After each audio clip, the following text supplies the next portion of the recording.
तासगाव येथील दत्तमाळावर आयोजित केलेल्या कृषीहित या कृषी प्रदर्शन पाहायला गेलेल्या एका अल्पवयीन विद्यार्थिनीची सुरक्षा रक्षकांनी छेड काढली। त्यानंतर युवकांनी संबंधित सुरक्षा रक्षकास चांगलेच तुडवले। नंतर पोलिसांनीही या सुरक्षा रक्षकास चोप दिलाय। तासगाव येथील कृषीहित हे कृषी प्रदर्शन भरवले गेले। 16 ऑगस्ट पासून हे प्रदर्शन सुरू झाले। आज या कृषी प्रदर्शनाचा शेवटचा दिवस होता। दरम्यान सोमवारी तासगाव येथील 2 अल्पवयीन विद्यार्थिनी हे प्रदर्शन पाहायला गेल्या। प्रदर्शन पाहत असताना त्या ठिकाणी उपस्थित असणाऱ्या एका सुरक्षा रक्षकाने या विद्यार्थिनीकडे वाईट नजरेने पाहिलं गेलं।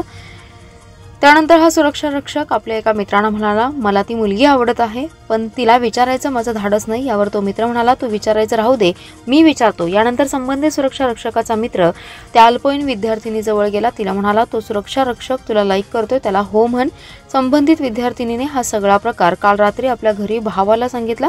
हा प्रकार ऐकून संतप्त झालेल्या तरुणांनी मंगळवारी कृषी प्रदर्शनाकडे धाव घेतली। संबंधित सुरक्षा रक्षकाला शोधून काढून त्याला चांगला चोप दिलाय। त्याने स्वतःची चूक मान्य केली। दरम्यान पोलीस घटनास्थळी दाखल झाले। पोलिसांनी त्या सुरक्षा रक्षकाला ताब्यात घेतलं। त्याला पोलीस ठाण्यात आणलं, तर त्याचा मित्र ज्याने संबंधित विद्यार्थिनीला विचारले होते त्यालाही पोलिसांनी ताब्यात घेतलं। पोलीस ठाण्यात सुरक्षा रक्षक आणि त्याच्या मित्राला पोलिसांनी खाकीचा हिसका दाखवला। दोघांनाही चांगला चोप दिलाय।